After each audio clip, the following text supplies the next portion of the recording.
Żewġ infermiera li kienu nstabu ħati għall-mewt ta' pazjent wara li faga waqt li kienet jikol tiġiġa kellhom il-pena tagħhom imnaqsa fl-istadju ta' Appell.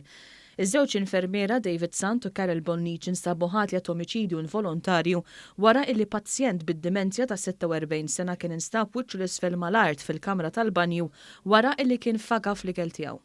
Il-Qorti osservat li fl-2012 il-kura medika mogħtija lill-vittma kienet naqset mill-livelli mistennija u bekk kontribwixxiet għall-mewt. Wara li rad dawn il-fatturi l-Qorti tal-Appell ħadet nota wkoll tal-fatt li l-mewt ma kinitx attribwita biss lill-appellanti. U bekk naqset il-piena bin-nofs il-multi mogħtija mill-ewwel qorti, jiġifieri minn 7,000 euro għal 4,000 euro għal Sant u 2,000 euro għal Bonnici minflok l-4,000 euro oriġinali.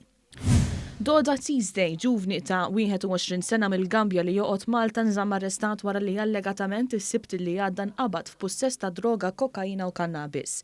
Jidher li din id-droga ma kienitx għall-użu personali tiegħu.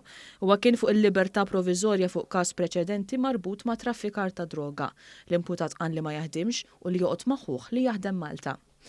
Freja Angelovina Mutova, tfajla 24 sena, ingħatat 6 xhur ħabs sospiżi għal sentejn wara illi nstabet ħatja illi rrifjutat li tilbes il-maskra fuq titjira li telqet minn Malta lejn Katania b'konsegwenza li l-ajruplan kellu jirritorna Malta.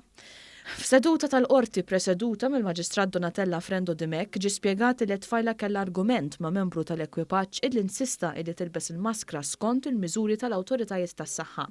L-imputata baqgħet tirrifjuta li tilbes il-maskra minkejja li kienet imwissija illi qed tpoġġi f'riskju s-saħħa ta' kull min kien abbord. Dan wassal biex il-pilota rritorna Malta u jafżal il-pulizija dwar dan. Il-Maġistrat Frendo Dimek qalet li t-tfajla aġixxiet b'mod irresponsabbli u sostniet li fid-dawl tal-pandemija li qegħdin ngħixu fiha dan huwa aġir intollerabbli.